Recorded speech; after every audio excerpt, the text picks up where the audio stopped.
আজকে কি কারণে এখানে মনুতে গত বছর ভিজিট করে? আজকে আপনারা দেখছেন যে বিগত 3-4 দিন ধরে ভারী বৃষ্টি হচ্ছে আমাদের অঞ্চলে, এবং আজকে সকাল থেকে আমাদের বিভিন্ন ফোনের মাধ্যমে বলা হচ্ছে যে মনোবৃত্তির অন্তর্গত ঘটকচ্ছ পাড়াতে প্রচুর পরিমাণে জল নদী থেকে সমতল এরিয়াতে অলরেডি ঢুকে গিয়েছে।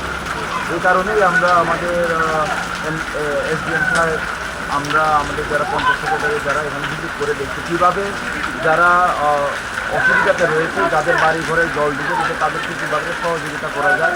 প্রশাসন আমাদের সঙ্গে রয়েছে, আমরা ফিল্ডে ভিজিট করে দেখছি।